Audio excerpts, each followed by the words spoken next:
Thank you so much for coming to my talk. This is an unexpectedly big crowd, and I hope you enjoy the talk. It's a talk I'm quite proud of, and I try to go really deep into the literature, so hopefully it's something you get a lot out of. So, hi, by way of introduction, my name is JODIE BURCHELL, as you can see. I work at a very nice company called JETBRAINS. We're exhibiting at booth 755. This talk will have nothing to do with JETBRAINS, but if you want to chat to me after the talk, you want to chat about JETBRAINS products, you want to just chat, please call by and come and see me either today or tomorrow. So, why did I decide to do this talk? So, my background is, before I worked in this role, I'm working now as a developer advocate in data science. I worked as a pure data scientist for 7 years across a range of industries, but mostly in natural language processing. And then prior to that, I did my PhD in psychology. So I'm sure you can imagine, with this background, I've been watching the current conversations around AI hype with a lot of interest, quite a lot of concern, and one of the areas that I feel has kind of been affected by some of the worst hype is around whether we are on the path to artificial general intelligence, or AGI. I'm going to be using those terms interchangeably. So with that in mind, what I wanted to do is take a step back, have a look at the actual evidence for this, and take a more measured and scientific approach to this topic. So to start, let's start with a riddle. What do remote-controlled boats, chess-playing algorithms, and large language models have in common? Well, you might have guessed from, the context of this talk, but at some point in history, people have thought that each of these was showing signs of human-like behavior. So back in 1898, Nikola Tesla exhibited his latest invention at Madison Square Garden, a remote-controlled boat. And people, never having seen something controlled by invisible radio waves, thought that either Tesla was powering this with his mind, there was a monkey inside it, it was 1898, or that it was acting under its own intelligence. Now let's fast forward to 1997. Then world chess champion Garry Kasparov is facing off against IBM's Deep Blue for the second time. And in the second match of the game, Deep Blue made an unexpected move. He exhibited a behavior that Kasparov had never seen these chess-playing algorithms showing before. And Kasparov was rattled. He believed that this algorithm was showing signs of intelligence. So he lost the second game, then the third, then the fourth. He lost the whole match. And the press went crazy. They were like, if we have managed to solve chess using artificial systems, then we must be super close to developing AGI. And that leads us to our current conversations around AGI and large language models. These actually kicked off in the middle of last year, when a Google engineer called Blake Lemoine was testing out Google's Lambda chatbot model. And at the time, this model was not released publicly. Now, Lemoine believed that this model was showing intelligence equivalent to a 9-year-old child. So he went to the press and he advocated for policies to protect this sentient entity that he believed he was talking to. Now, Google fired him because he violated their privacy policies. And the conversation died down until November of last year when ChatGPT came out and things went crazy. We've even had things like Geoffrey Hinton, the so-called godfather of AI, quitting Google so he could speak out on the side of AI doomerism. So the thing to understand is these conversations about the development of an artificial intelligence, and more specifically a dangerous artificial intelligence, have a long history. All the way back in 1863, at the beginning of the Second Industrial Revolution, Samuel Butler opined that the development of a superior machine intelligence was an inevitability. And Claude Shannon, who is one of the sort of pioneers of neural networks, believed that just a couple of years after the first neural network, the perceptron, was invented, that we were 10 to 15 years away from developing an artificial general intelligence. So, we can see that we've had a lot of false starts in this topic. But that doesn't mean that we can just hand wave away and say large language models are also a false start. There are, there's no evidence that they are actually AGI. that would make a very short talk. But what I want to do is take a step back, have a look at the actual evidence, and see, where LLMs fit into this conversation. So back in March of this year, some authors, in collaboration with Microsoft, no, they are from Microsoft, sorry, they did this experiment. They released this paper, very controversial, very famous paper, and they claimed that GPT-4, which had just been released, was showing sparks of artificial intelligence. And what they believed was, in order to measure this, they got a consensus definition of intelligence, which was put together by a group of psychologists in the 90s, and it specified that intelligence can be measured by the following: that an entity is showing reasoning, planning, problem solving, abstract thinking, comprehending complex ideas, and learning quickly and from experience. And onto this, they added a couple of their own categories, and this is most notably theory of mind.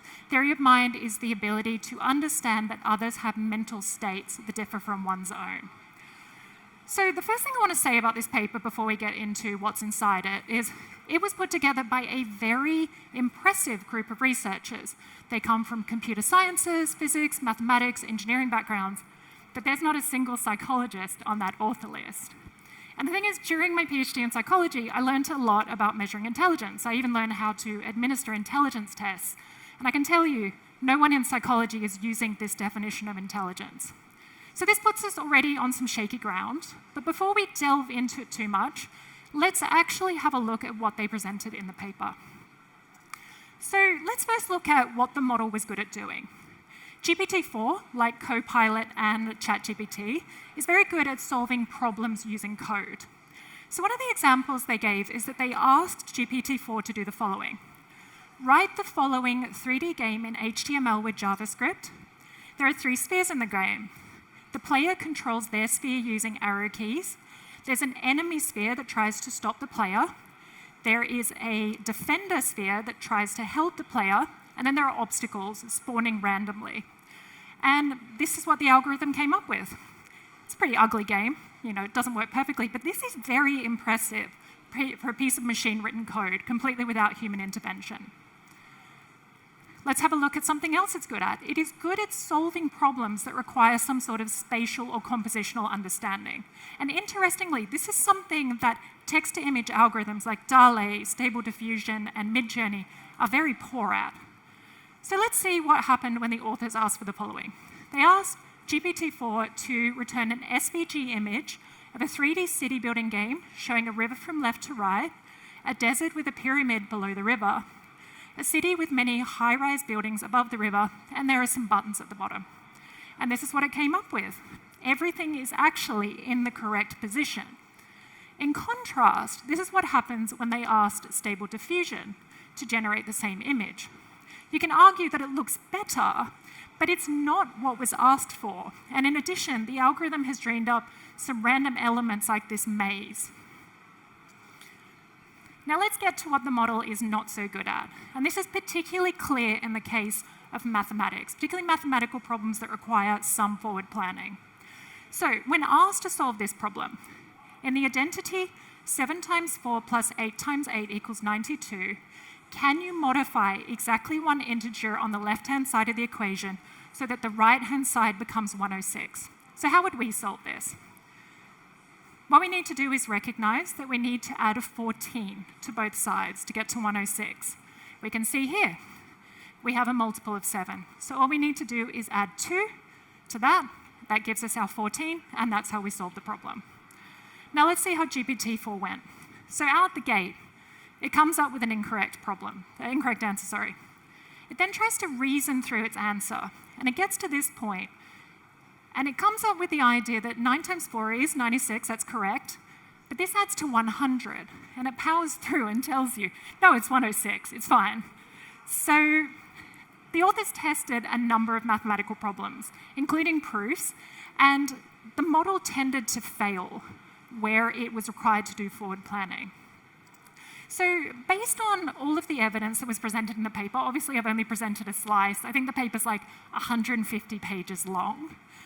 The authors concluded that the model satisfied some of this definition of intelligence, but not others, especially forward planning and learning from experience. They thought that the model couldn't do that. But does it really? Like, just because a model is demonstrating some sort of evidence of human-like behavior, does it really mean that it's demonstrating intelligence? And I know what a few of you are thinking already, thinking, oh God, every time a model shows impressive performance, people poo-poo it and they say it can't possibly be an intelligence. And this discussion has been going on for a long time. So for example, when the furor around Deep Blue beating Kasparov died down, people actually found out how Deep Blue solved chess problems. People didn't think it was an intelligence anymore. And this led to quotes like the following: when we know how a machine does something intelligent, it ceases to be regarded as intelligent. If I beat the world's chess champion, I'd be regarded as highly intelligent. So it kind of leads to the question, if we have models that are blowing past all previous benchmarks of intelligence, like the Turing test, can we really say that we haven't developed an artificial general intelligence? The problem with this thinking is that it assumes that the development or the demonstration of skill in an artificial system requires the development of an intelligence. So we can use this method of assessing intelligence in humans because we know that's the mechanism through which we can demonstrate skill at something difficult or which we can learn something quickly. But this is not the case with AI systems, or let's call them what they are, machine learning models. If they can take a shortcut to get to their trading goal, they absolutely will. And this is so well known, it has a name, the Kaggle effect, after the machine learning competition website. Because what you get are solutions that are so good to solve a particular problem. They look like the system is demonstrating an intelligence problem, but when you try to get it to solve problems that are too different from what it was trained on, it fails. It shows a brittleness. So what we're looking for in a truly intelligent artificial system is the ability of that system to generalize across a range of domains, to be able to solve problems that maybe only share some abstract commonalities with things that it's seen when it was training. And in order to formalize this more, we should break down the idea of generalization into a hierarchy. So we can start with no generalization. This is the level that we're at with Deep Blue. It's a system that knows all of the possible ways to solve the problem in advance, and it just applies one of those configurations in order to solve the problem. Then we move to local generalization. This is where a system can solve problems it hasn't seen before, but only if they're not too different to the training set. So like I talked about with that Kaggle effect, and like pretty much all machine learning algorithms. Then we move to broad generalization. A broad generalization is the ability to solve, without human intervention, some sort of broad activity. So there's a famous Wozniak coffee cup test named after Steve Wozniak, where he proposes that if you have an artificial system that can go into a kitchen and solve all of the steps to make a cup of coffee, that would be considered broad generalization. Fully self-driving cars would also fall under this classification. And then we have extreme generalization. This is equivalent to human-like intelligence. So again, the ability to solve problems that only share abstract or broad commonalities with things that the system's seen before, and the ability to solve problems within the scope of what we would expect a human to be able to do. And then this leads to the question. You might be thinking, Jodie, you're going on a lot about human-level abilities, but we're dealing with artificial systems here. Surely we want them to be better, more special than what humans are. And this leads to the last level, which is universality. It's the ability to solve any problem within the universe, even those that don't have any relevance to humans. The thing is, we should take a step back and not aim for something like universality as a first goal for AGI, for a couple of reasons. The first is, really all problems need a scope. They're not useful without it. And the immediate use case that we would have for AGI, that we have right now for ML models, is to solve problems that are useful to us, to automate things that we do ourselves manually. Secondly, we haven't even solved this level. Like, any of the news I'm seeing about self-driving cars does not convince me we're at this level. So until we solve here, we shouldn't be aiming for here. So there is a very well-known, oh, wait a minute, back a step. So what we can do is we can correlate this definition of intelligence in humans with how intelligence is actually defined, this definition of generalization in machines with how we actually define intelligence in humans. So the accepted conceptualization of intelligence in humans is that humans have a general intelligence, or G, which you can see aligns with extreme generalization in machines. And we use that to develop broad abilities, such as being able to drive or cook. And within those broad abilities are task-specific skills, like being able to whisk eggs or use an indicator. And again, you can see that these broad abilities can be aligned with broad generalization in machines, and these task-specific abilities can be aligned with local generalization or no generalization. So given that we can see these equivalents between our hierarchy of generalization in machines and the definition of intelligence in humans, can we use the very well-established measurement of intelligence in humans to develop a metric for measuring intelligence in machines? And just a quick aside, I am well aware that there's controversy around the definition of intelligence. There's controversy around the entire field. I absolutely want to acknowledge that.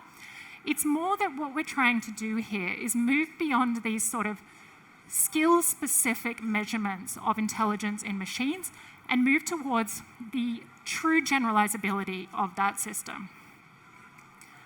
So Francois Chollet, a very well-known AI researcher at Google, has come up with a way of defining intelligence in machines.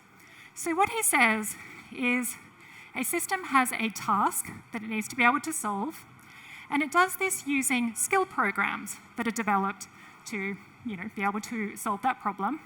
And these skill programs are developed from a human-like intelligent system. So there's a feedback loop where basically the effectiveness of the solution and the response refine the skill program and the ability to solve the task over time. And the intelligence system itself can learn from feedback of how effective it's been at solving particular tasks. There are some additional parts to this system. So Chollet argues that if we're talking about a human-like intelligent system, we should presume that that system has incorporated the innate skills that humans are born with. And these are generally considered to be elementary geometry and physics, arithmetic, and the understanding that other beings have agency. Skill programs, of course, over time can be refined with experience, and tasks themselves can differ based on their generalization difficulty. So the generalization difficulty of a task is how different the task is from things that the system has seen before. The more different the task is to things that the system has solved, the more that that system needs to be able to generalize to successfully solve that task. And we can use this to develop a metric. And yes, I went through this paper and rendered all the math into words, so you can thank me later.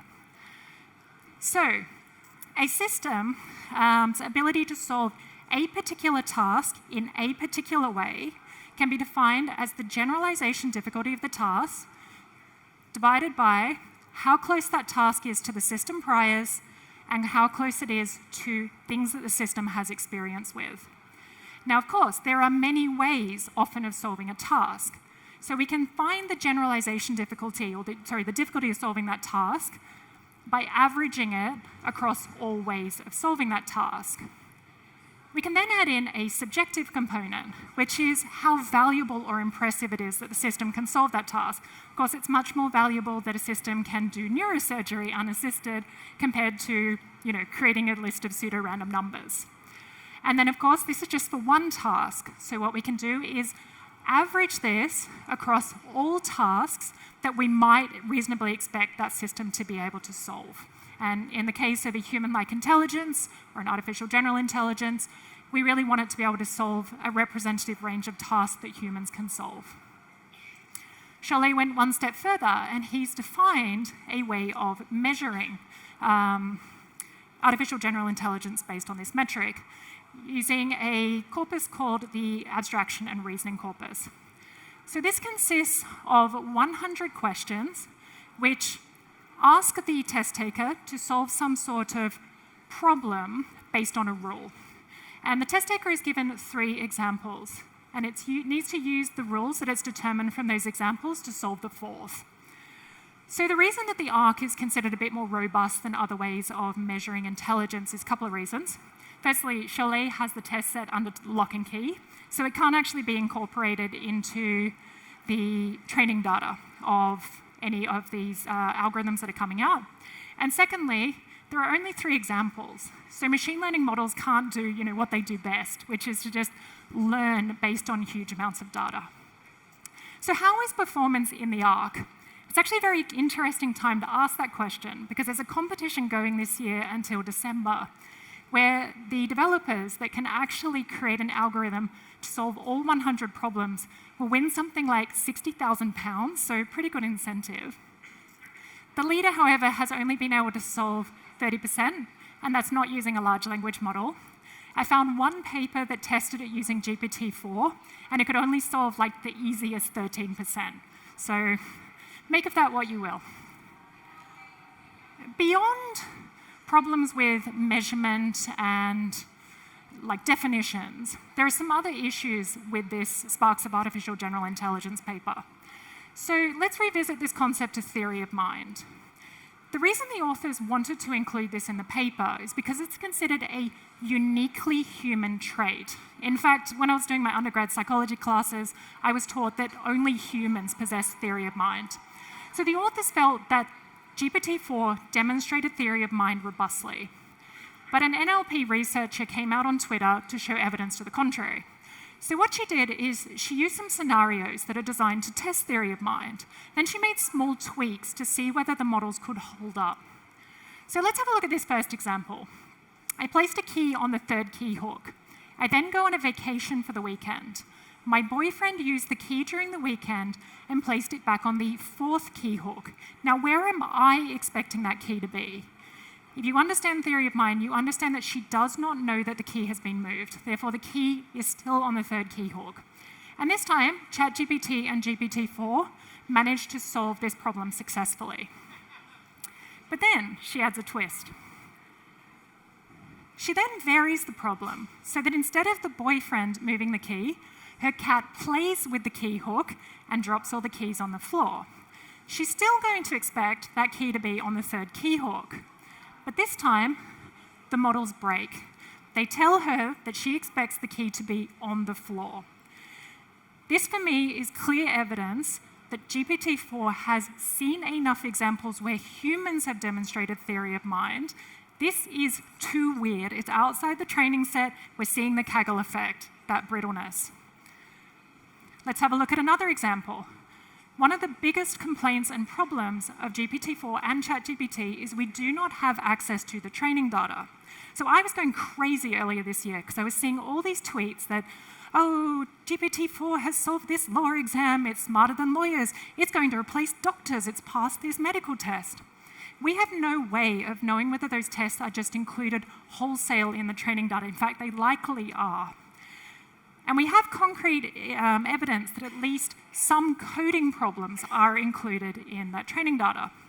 So there was a tweet circulating earlier this year where a guy called Horace Hay took some puzzles from a website called Codeforces. Now, what makes Codeforces really interesting is that all of the problems are timestamped at the time that they're released. So what he did is he took a set of problems that were released during GPT-4's training period. And he ran it through GPT-4, and look at GPT-4, so clever, got all of them right. Then he took a set of problems that were released after GPT-4 was trained. They are an equivalent level of difficulty, but this time GPT-4 got every single one of them wrong. Another researcher delved into this a little bit further to confirm that it had actually memorized these problems. He asked, where is this specific Codeforces problem for? And GPT-4 obligingly vomited up the URL. So, you might be thinking, so what? So what if GPT-4 is not an intelligence? It's still useful, right? Yes, but the problem with looking at these algorithms as though they are an all-knowing intelligence is it doesn't encourage us to critically evaluate the outputs. It encourages us to ignore limitations and problems with these models, and it encourages us to overextend and overtrust their outputs. It ignores common problems like hallucinations, like in the case of a mayor from my ex-hometown of Melbourne, who GPT-4 made up a news article saying that he had been in prison for bribery, when in fact he was a whistleblower in the same bribery case. It ignores problems that are still persistent, like bias in the training data. ChatGPT is designed to be less biased than its predecessors, and it is, but on a benchmarking data set, it still shows bias in almost 50% of the pairs. It also takes energy and attention away from initiatives to improve these models. Hugging Face is doing great work to give us tools to be able to compare the levels of toxicity and bias in these models. Researchers are doing super interesting things, like research into selective forgetting to try and remove toxic elements from generative AI algorithms. And what I also think it does is it forces us to look at these algorithms in the wrong way. I would say that instead of looking at these algorithms as an all-knowing intelligence, we can take a different lesson from the Sparks of Artificial General Intelligence paper. GitHub did a very interesting piece of research last year looking at the effectiveness of Copilot on developer productivity. And they found that not only do developers report feeling more satisfied and productive when using Copilot, they were actually able to solve a coding task in half the time of developers who were not using it. Now, I'm not saying everyone should be using Copilot. What I'm saying is the paper showed that this model is good at helping with coding tasks. The evidence seems to be bearing it out. We should be pursuing more use cases like this and less fantasies about whether we've developed an artificial general intelligence. And that is my talk. Thank you very much.